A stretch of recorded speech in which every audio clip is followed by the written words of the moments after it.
Praise the Lord, my dear brothers and sisters. Nice to get back to you on this online service another week. I'm grateful to God for you all and for even myself and my family. I greet you all in the wonderful, matchless, eternal, everlasting, and soon coming name of our Lord and Savior Jesus Christ. I know we are still reeling under COVID 19 and are under lockdown in every locality, city, district, state, country, and different countries in the world, and even different nations in the world. Everybody is going under a time of lockdown. We are grateful to God in all this. Our God is a good God. Our God is an awesome God. And He takes care of His people. He watches over us. And is mindful of us. Amen. For our exhortation today, please turn with me to Psalm chapter 19, and I will read for you verse 13. Psalms chapter 79, verses 13. Please keep your Bible and your notebooks along with you. As I said, and I used to say earlier, I plead with you always to keep a notebook. Not just while we were studying in schools and colleges and doing our trainings, that our notes are very important. Now that we are in the Lord, every word that proceeds from the mouth of the Lord is very important to God's people. It's good for us to make note of it. Amen. Psalm 79:13. So we, thy people and sheep of thy pasture, will give thee thanks forever. We will show forth thy praises to all generations. You know, the Lord is our good shepherd. Our God is the good shepherd. And we are the people of His pasture. We belong to His fold. We belong to His pasture. We are not just His people, but we are His children. As per John 1:12, all those who believed in Him, and all those who received Him, even to them He gave the right to become the children of God. So because we have received Him, because we have believed in Him, we have become the children of God. Not born of flesh, not born of blood, not born of the will of man, but of God. Amen. So we are His sheep. We are His people, and we are His children. Amen. And it is for us to give thanks to Him, not just when we are happy, not just when we are excited, not when we are totally free, not when everything is going well with us, but we need to give thanks to Him forever. When we are supposed to give thanks to Him forever, there will be all kind of circumstances. There can be all kind of situations in our life. Sometimes we may be on the mountain tops. Sometimes we may be in the valley. Sometimes we may be going through sorrow or bereavement of a near and dear one. And sometimes we may be going through some pain or the other. Sometimes we may be even going through sickness in our lives. But we need to be thankful to Him. Why? Because our salvation and our eternal life is much more important and much more worth than anything else in this world and even in our life. Not only we need to give thanks to Him forever, but we need to show forth His praises to all generations. How can we show forth His praises to all generations? We may live just a generation, but how can we show forth His praises to all generations? That means we must hand over our faith very diligently, very faithfully, very sincerely, and responsibly to our children and for our generations after us, to our kith and kindred, so that during our time we show forth His praises to the generation that live before us, and our children and our children's children and our heritage will continue it forward should the Lord's coming tarry. Amen. There are three things to make note of. He is our good shepherd, and we are the sheep of His pasture. We are not just the sheep, and He is our shepherd. He is our Father, and we are His children, and He has given us the privilege to call Him Abba Father.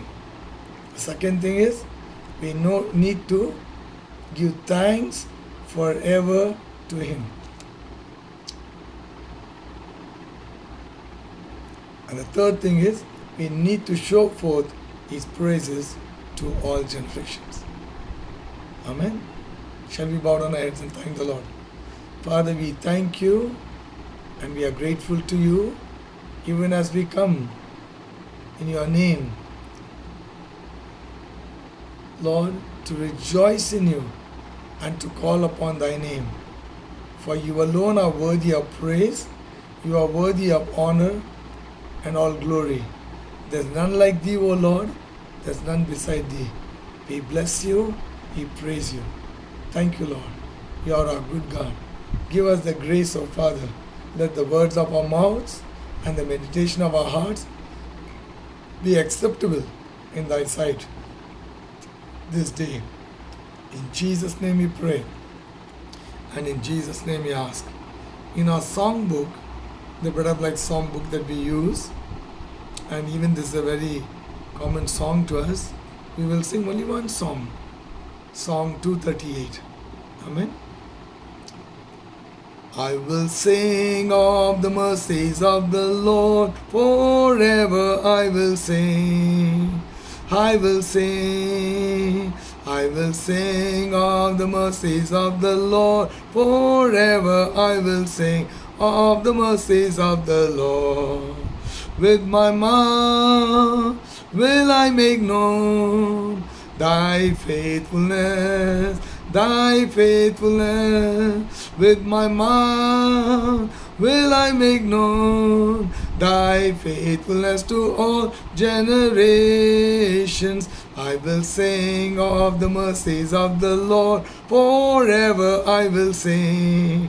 I will sing of the mercies of the Lord, forever I will sing of the mercies of the Lord. With my mouth will I make known Thy faithfulness, Thy faithfulness. With my mouth will I make known Thy faithfulness to all generations. I will sing of the mercies of the Lord, forever I will sing of the mercies of the Lord. As usual, before we go further, let's bow down our head and thank the Lord.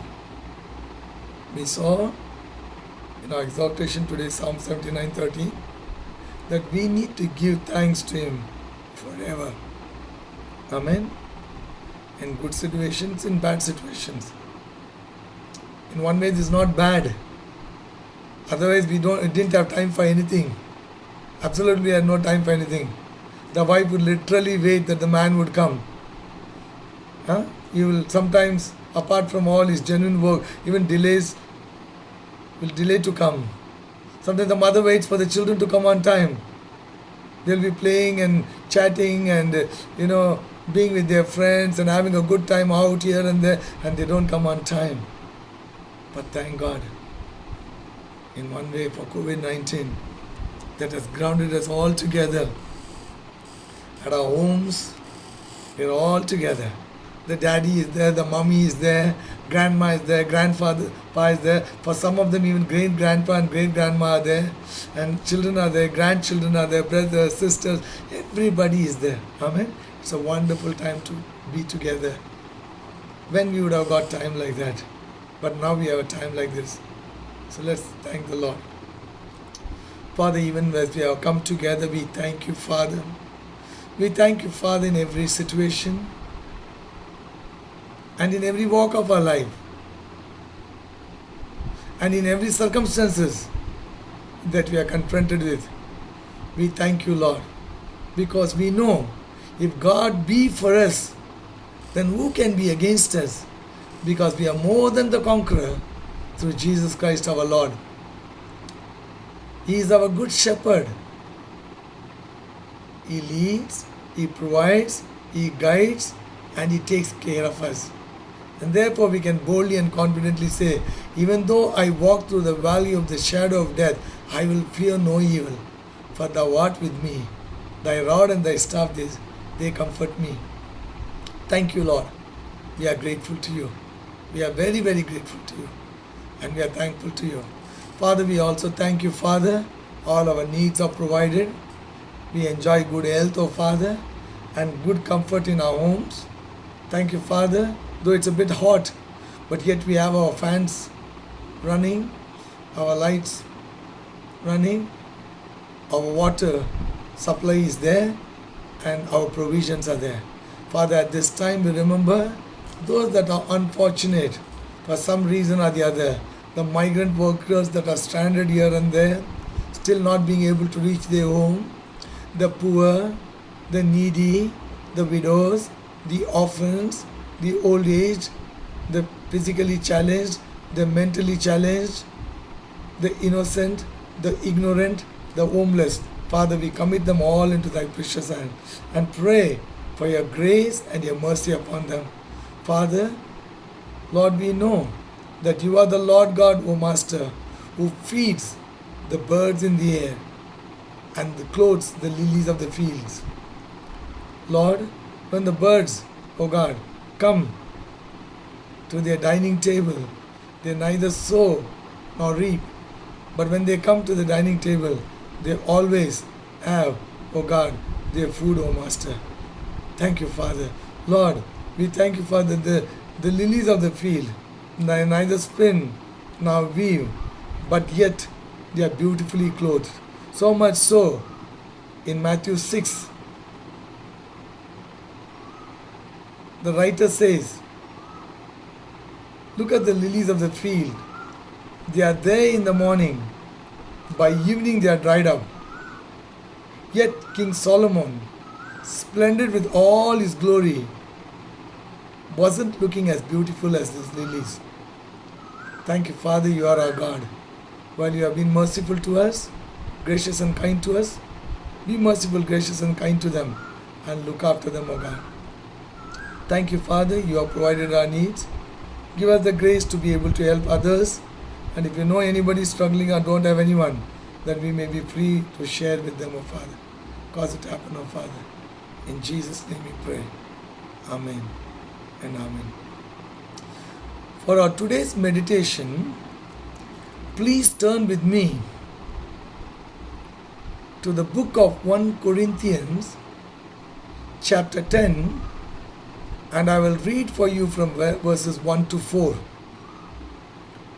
1 Corinthians chapter 10 verses 1 to 4. For I do not want you to be ignorant of the fact, brothers, that our forefathers were all under the cloud and that they all passed through the sea. They were all baptized into Moses in the cloud and in the sea. They all ate the same spiritual food and drank the same spiritual drink, for they drank from the spiritual rock that accompanied them, and that rock was Christ. Let's bow down our heads and pray. Father, we thank you for your word. Thank you for the text that you have given to us to meditate for this week. Father, give us the insight, and may the revelations be more clear and simple to us, causing us to obey and causing us to do thy will. help us after hearing this message that we may be not just hearers of God's word and doers of God's word. Lord, thank you for the anointing that has rested upon all of us. The anointing for me to preach thy word and to share thy word, and the anointing for the hearers to hear, so that they may hear and they may understand, so that the spirit man may be receptive to God's word, and the mind may be clear to understand, and the body may be able to do what the Lord would want to do. Therefore I say, Lord, stir up the anointing within each and every one of us, so that we might be able to hear and do what the Spirit is saying to the church. In Jesus' name we pray, and in Jesus' name we ask. Amen. Here Paul is writing to the Corinthians to address some issues that had come before him. And while doing so, he gives insight into the topic of water baptism in the text that I have read for you today. 1 Corinthians reveals the problems, pressures, and the struggles of the church that was called out of a pagan society. The struggle the people of Corinth had at that time may also be our struggles even today in this cosmopolitan, organized churches and mainline churches, which has brought sometimes even confusions, just tying us up with traditions and man-made traditions and practices. May we get an insight and that the eyes of understanding may be opened today. Paul does this primarily to draw the attention of the Corinthians, and generally the attention of all Christians, so that we may not be ignorant. We read in our text, it says that we should not be ignorant. One translation says, that is KJV, that we should not be unaware. God doesn't want his people to be unaware. God doesn't want his people to be ignorant. God wants to reveal everything to his people. Of course, there are mysteries of God that God has kept it for himself, which says in Deuteronomy 29:29, the secret things belongs to the Lord our God, and whatever he has revealed unto us belongs to us and to our children and our children's children, so that we may obey the word of God. He wants us not to be ignorant, because there is no excuse for ignorance, not just in the spiritual things, but even also in the secular things. For example, can we break some traffic rule or rules on the road and questioned, can we tell them, I didn't know and therefore I did it? Does that work? It doesn't work. So also Paul doesn't want Christians to be ignorant. It is important, and God doesn't want his people to be ignorant. No wonder Paul puts this in writing, because he wants Christians, not only in the Corinthian church, but Christians all over the world for all time, to know the counsel of God and to know the requirements of God. So what Paul is saying here is, Our fathers were under the cloud when they passed through the sea. What he's referring to here is he's referring to an occurrence at the Red Sea, which is recorded in Exodus 14. God delivered the children of Israel with his outstretched arm and a mighty power from the mighty hand of Pharaoh, delivering them from bondage and slavery to bring them into the promised land. And when God was doing that, they have now come out of Egypt. The first thing they are confronted as they left Egypt and they came is the Red Sea, the vast, mighty Red Sea before them. And to add to this vast, mighty Red Sea before them, the fear. What is the fear? Pharaoh was not happy after sending away the children of Israel. So he pursued them. They could see in front of them the vast, mighty Red Sea, and behind them the vast, mighty army of Pharaoh. So what did the children do? Out of fear and out of anxiety, they begin to murmur against Moses. And Moses obviously had to take this before the Lord. God said to Moses, "Why do you cry to me?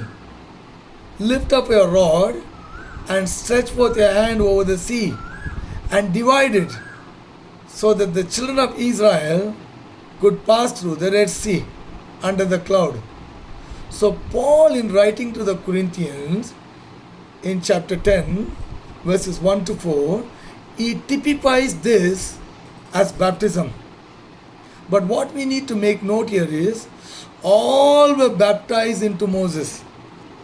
Not some of them, not few of them, not most of them, but all were baptized into Moses in the cloud and in the sea. This is very important point for us to make note of all. All were baptized into Moses in the cloud and in the Red Sea. Baptized into Moses meaning they obeyed and they followed Moses. What we see here is that every single soul that came out of Egypt had to pass through the Red Sea. So, passing through the Red Sea was not optional but obligatory for every single one of them. It was a must. Otherwise, they can't go to the promised land. See, it was a must. Otherwise, nowhere they could go to the promised land. There's no other way. This is the only way the Lord had determined for them. And it says, all ate the same spiritual food and all drank the same spiritual drink, for they drank of that spiritual rock that followed them, and that rock was Christ. We must make note here that every single soul that came out of Egypt had to pass through the Red Sea. To remind you again, passing through the Red Sea was not optional but obligatory for every one of them. Similarly, for us Christians, Jesus Christ gave two ordinances while he was on the earth and before he could depart from this earth, promising us that he would come again to receive us. Those two ordinances are, first one, baptism in water, and the second one is the Lord's Supper.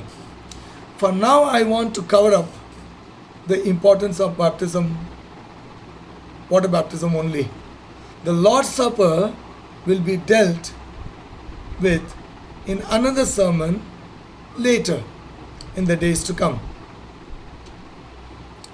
In the Great Commission, do you know where the Great Commission is? The Gospel according to St. Matthew, chapter 28, verse 19 to 20, that is known as the Great Commission. In the Great Commission, Matthew 28, 19 to 20, Jesus said to his disciples before his departure, "Therefore go and make disciples of all nations, baptizing them in the name of the Father and of the Son and of the Holy Spirit, and teaching them to obey everything I have commanded you. And surely I am with you always to the very end of the age." Now in the scriptures we see water baptism is one of the everything Jesus commanded them, and it stands as number one in the list. Mark 16:16. The Gospel according to St. Mark, chapter 16, verse 16. "He that believeth and is baptized shall be saved, but he that believes not shall be damned." We note here, not that he who believes is saved. Very often we have been given this wrong impression. Anyone who believes is saved. But here we see, it reads clearly, "But he who believes and is baptized shall be saved." Amen. He who believes and is baptized shall be saved. Why is baptism in water so obligatory? Why is baptism in water so mandatory? Let me give you 6 points from the Holy Scriptures on that, so that we will not be contemplating, but we will become the doers of God's word and not just hearers only. The first one is, it is the command of Jesus. If you are trusted in Jesus Christ for our salvation, by obeying Him, "I am the way, the truth, and the life. No one can come to the Father except through me," then we have to also obey His command concerning water baptism. And it is the mark of a disciple. It is the primary identification and a testimony of a believer who has received Jesus Christ as one's personal Lord and Savior. This command has to be implicitly obeyed by everyone who claims to be born again or a disciple of Jesus Christ. If you say you're born again, if you say you're trusted in Jesus Christ as your Lord and Savior, if you say you're a believer, then this claim has to be obeyed, implicitly obeyed by every one of you. Second point, Matthew 3, 13 to 15. The Gospel according to St. Matthew, chapter 3, verses 13 to 15. You remember in John 1:29 we read, John was standing at Jordan and baptizing people. In the river Jordan, baptizing people. And when Jesus comes there, he tells very clearly to the public before him, "This is the Lamb of God who takes away the sins of the world." Here we read in Matthew 3, 13 to 15, that Jesus came from Galilee to the Jordan to be baptized by John. What did John do? But John tried to deter him, stop him, saying, "I need to be baptized by you, and do you come to me?" Jesus replied, "Let it be so now. It is proper for us to do this to fulfill all righteousness." Then the Bible says John consented. It is proper for us to do this to fulfill all righteousness. Then John consented to it. With this, let us read Deuteronomy 6:25 to get a clear view of what it means. Deuteronomy 6:25. And it shall be our righteousness if we observe to do all these commandments before the Lord our God as He has commanded us. In other words, when we obey the commandments of the Lord, then we are fulfilling all righteousness. You know what it means to be fulfilling righteousness? To be doing all that God requires us to do so that we may stand in right relationship with God. You know, Christianity is not a religion. Christianity is a living, practical relationship with our God. A relationship of a father and his children, or a relationship of a father and a son, or a father and a daughter. Even like a relationship between husband and a wife. So, to maintain that relationship and to have that right relationship, we need to do all the commandments. Then we are fulfilling all righteousness, which means that we are standing in right relationship with God. Along that, I want to read another two scriptures. One is 1 Peter 2:21. 1 Peter 2:21. It simply says like this: we are called for this. Christ suffered and He left us an example. So the point I want to make clear to you is that Christ has left an example for us that we should follow in His steps. 1 Peter 3:21 says, this water baptism symbolizes that now saves you also, not the removal of dirt from the body, but the pledge of your good conscience towards God. It saves you by the resurrection of Jesus Christ. In other words, we are saved by the resurrection of Jesus Christ, but in obeying, in doing water baptism, we pledge our good conscience towards God. If at all we have conscience, we need to have good conscience now that you are born again. That means obeying in water baptism is nothing other than pledging our good conscience before God. Water baptism is an outward symbol or an outward public demonstration of our testimony of an inward change that has taken place in our lives. A sinner forgiven and cleansed by the blood of Jesus, who is a born again soul, must have a good conscience to obey God. The third one is 1 Corinthians 12:13. 1 Corinthians 12:13. For we were all baptized by one Spirit into one body, whether Jews or Greeks, slave or free, and we were all given the one Spirit to drink. Though this talks about the work of the Holy Spirit, what we see here is we are all brought into one body and are being given to drink by the one Spirit, which is the Holy Spirit. To connect to that, we need to read Acts 2:41. Then they that gladly received Peter's word were baptized, and the same day there were added unto them, or added to the church, about 3,000 souls.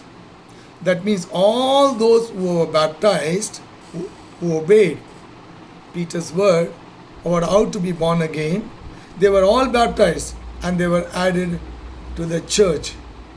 So, to be added to the church, to become the members of that body, which the Holy Spirit has added us into, to drink from the same Spirit, we need to be all baptized in water baptism.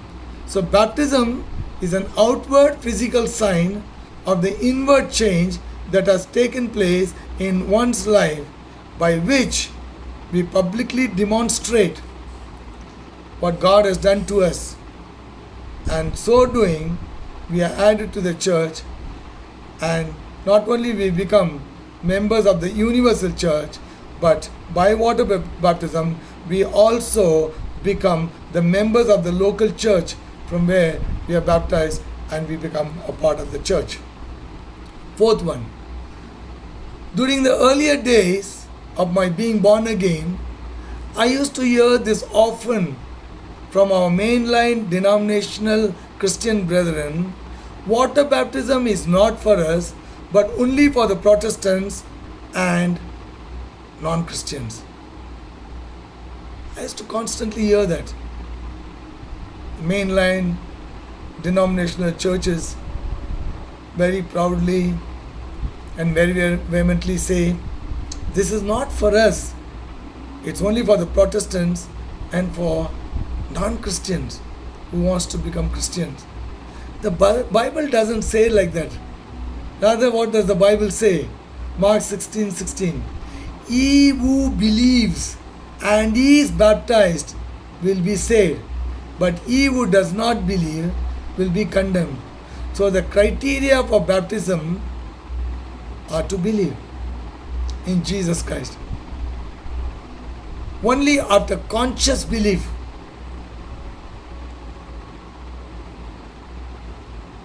in Jesus Christ, one needs to be baptized in water, not otherwise. Fifth one, the disciples saw to it that believers are baptized without fail. They guided the new believers properly by discipling them. Let's turn to Acts chapter 19, and we will read from verses 1 to 5. Acts chapter 19 from verses 1 to 5. And it came to pass that while Apollos was in Corinth, Paul, having passed through the upper coast, came to Ephesus. And finding certain disciples, he said unto them, have you received the Holy Ghost since you believed? And they said unto him, we have not so much as heard whether there be any Holy Ghost. And he said unto them, unto what then were ye baptized? And they said, unto John's baptism. Then said Paul, John verily baptized with the baptism of repentance, saying unto the people that they should believe on him which should come after him, that is, on Christ Jesus. When they heard this, they were baptized in the name of the Lord Jesus. So in other words, the disciples went and saw to it that everyone who trusted in Jesus Christ as their Lord and Savior, everyone who believed in Lord Jesus Christ and claimed to be washed by the blood of Jesus, and thus their sins were forgiven, they were all baptized in water. Romans 6 1 to 4 says, that is the sixth point. What shall we say then? Shall we continue in sin that grace may abound? God forbid. How shall we that are dead to sin should live any longer therein? Know ye not that so many of us as were baptized into Jesus Christ were baptized into his death? Therefore, we are buried with him by baptism into death, that like as Christ was raised up from the dead by the glory of the Father, even so we also should walk in newness of life. What we are saying here is, in baptism, we have been died with Christ, we have been buried with Christ, and even as Christ rose from the dead, we come out to live a newness of life. So baptism symbolizes that when Christ died we died along with him, died in him on the cross of Calvary. When he was buried, being in him, we too were buried. When he rose again, we also rose along with him to the newness of life. Therefore, Romans 6:11 says, likewise reckon ye also yourselves to be dead indeed unto sin, but alive unto God through Jesus Christ our Lord. You know, reckon means establish by calculation, which means by proper logical math, one has to establish himself. Then other words or synonym for reckon means believe or think. So we must believe that we have died with Christ, we are buried with Christ, and we are risen with Christ. We must also think that we were dead with Christ, we were buried with him, and we rose along with him. By this we see deeper spiritual implications of water baptism. He says, can we sin so that grace may abound? How can we sin having been dead to sin? Our death is spiritual death, spiritual burial and resurrection that's symbolized in water baptism, which was an outward demonstration of the inward reality of our being dead in our sin, buried and risen again, all in Christ Jesus. Conclusion.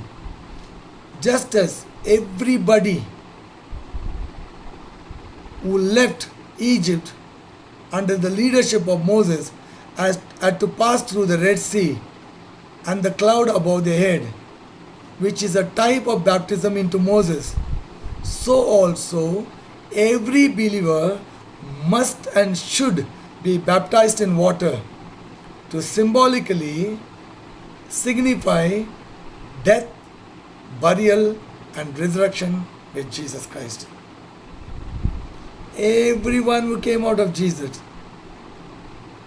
not some, not few, not most, but all, had to pass through the Red Sea with a cloud above their head, and so doing they were baptized into Moses. That was a type of water baptism, Paul says in our text. So also every one of us who claim to be born again, who claim to be washed in the blood of Jesus Christ and our sins forgiven, have to be baptized in water by immersion only. We know so far that our belief in Jesus Christ has to precede water baptism. We must believe in the Lord Jesus Christ, and then we must be water baptized. For our application today, I want to lay these 4 questions before you. The first one, have you been baptized since you believed? How long since you have believed? For some people it is few days, for some people it's few weeks, for some people it's few months, for some people it's years and even decades. Some have even forgotten and don't want to be baptized because their churches have told them that it's not necessary. Now, having read from the Word of God and having reasoned with the Word of God, the first question I want to put before you is, have you been baptized since you believed? The second question is, have you been baptized in accordance with the command of Jesus Christ? Whether you're baptized in the name of the Father and Son and the Holy Spirit, or baptized in the name of Jesus Christ, which means the same thing, the formula of Jesus Christ, or whatever Jesus commanded has to be baptized in. Third one, have you been baptized to identify yourself with the death, burial, and resurrection of Jesus Christ to the newness of life? If you are born again, we know that means we are died with Christ on the cross of Calvary. We were buried with Him, and even as Christ rose from the dead, we come out to live the newness of life. The fourth one is, have you obeyed in baptism to walk in the footsteps of Jesus Christ? We know Christ left us an example and that we need to walk in His footsteps. So have you obeyed in baptism to walk in the footsteps of Jesus Christ? Fearing man and pleasing society takes you nowhere, while obeying God takes you to a higher realm and prepares you for the soon return of the Lord Jesus Christ. Remember, Jesus said this, which is recorded in Matthew 10:32, which is recorded in Matthew 10:32. Whosoever therefore shall confess me before men, him will I confess also before my Father which is in heaven. In your water baptism, if you confess before the world in obedience to the command of Jesus Christ to identify yourself in His death, burial, and resurrection, so also Jesus will confess you before His Father in heaven. Should there be anyone who is listening to this message and is still struggling to set himself or herself right before God, the Holy Spirit has already spoken to you. Come to Jesus as you are. You may please say this prayer with me to give your life to Jesus Christ and to be born again. If you want to make a decision for Jesus Christ in a testing time that we are going through like this, the Lord's coming is very nigh. I'm not frightening you. You have a free will. You can make your own choice. But if you want to make a choice for Jesus Christ and trust in Him, please pray this prayer with me. Father, I thank you. Repeat this prayer with me. Father, I thank you. You loved me so much and sent your Son Jesus Christ to come into this world and to die for my sin on the cross of Calvary. Father, please forgive all my sin and cleanse my heart and wash my sin away by the precious blood of Jesus Christ. Lord Jesus, I thank you that you died for a sinner like me. Lord Jesus, I open my heart and ask you to come into my heart to be my Lord, my Savior, my King, my Master, my Guru, and my everything. From this day, I want to live for you. How to live for you is in the Bible. I will read the Bible and I will live for you.